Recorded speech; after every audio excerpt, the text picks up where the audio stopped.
Kapusan Panglimbang 5 menit dina Rebu Kliwon tanggal 26 Agustus tahun 2026 kapetik saka Injil Matius bab 13 ayat 17 tekan ayat 32. Bali saka ziarah nyang Guwa Maria Poh Sarang Kediri.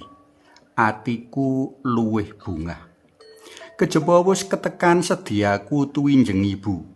Rama Budi uga nukokake oleh-oleh duren kanggo aku sak kanca ing celongoping dalan menyang kompleks guwa. Ambune kang ganjret ngebaki mobil ndadekake aku bola-bali ngulu idu alias kemecer. Mbok ndang enggal-enggal tekan ngomah to ya, ndang mbukak duren batinku. Nanging pangarep-arep bakal ngrasakake duren kang wangi legi campur pait pepes sak nalika. Duren kang jabane mulus lan ambune mari ngiler mau, jerone jebul bosok. Singgate njijiki pating kruget. Gelo atiku sak kanca. Jan kapusan terang-terangan. Pengalamanku kang prasaja ing cecala sajak memper karo paring celaru dalam Gusti Yesus marang para litoret lan wong-wong Parisi ing waosan dina iki. Kanthi gegambaran kuburan kang ing dhuwure linabur putih karengga kijing kang indah nanging jerone kebak daging bosok, singgat balung sarta maneka perkara kang najisake. Kaya mengkono mau Gusti Yesus nggambarake kahanane wong-wong Parisi lan para litoret kang uripe lelamisan. Urip lelamisan mau katindakake kanthi sengkut mbebecik tata lair saengga katon soleh lembah manah lan gawe sengsem kang nyawang dene batine kebak ing piyala. Batine kebak ing pikiran-pikiran ala, rancangan-rancangan ala, kemaki, kebak ing pilisih, kebak prasangka pambiji ala lan sak pituruti.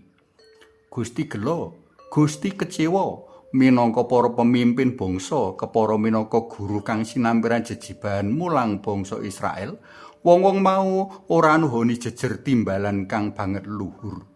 Tundone kejaba ora piguna marga kelangan jati diri. Wong-wong mau malah mblasarake lan njlomprongake bangsa Israel. Wong-wong mau pantes kacing klemake ing segara ginandha lan watu gilingan saengga ora bakal blasar lan njlomprongake meneh. Wong-wong mau pantes kacing klemake ing segara binandha lan watu gilingan saengga ora tansah nyandung-nyandung maneh. Kanthi celaku kang nyelkit kepara banget ing sengak satemene Gusti ora sengit marang wong-wong mau, ananging ngelingake wong-wong mau amrih padha nuhuni tanggung jawabe saengga ing tembe uga kepareng ngenyam kamulyan langgeng.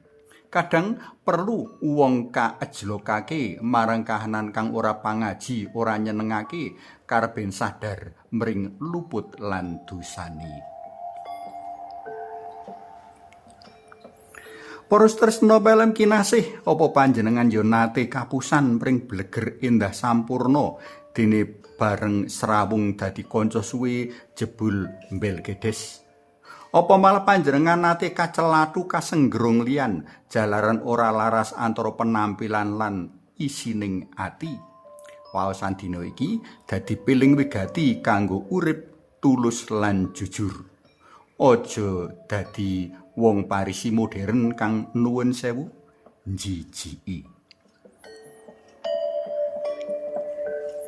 Suwawi sami munjuk kunjung asma dalem Yang Rama so Yang Putra tuwin Yang Roh Suci. Amin. Gusti Yesus kawula nyuwun pangapunten awit sedaya kalepatan kekirangan kawula ingkang kirang tuhu minangka penderek dalem. Mugi kanthi sabda menika kawula tansah enget kangge tansah mbebecik diri saengga dados murid-murid dalem ingkang sejati. Mugi linurna Yang Rama Yang Putra tuwin Yang Roh Suci kados sing mula buka sakmenika sarta ing saklami-laminipun. Amin. Kunjung asma dalem Yang Rama so Yang Putra tuwin Yang Roh Suci.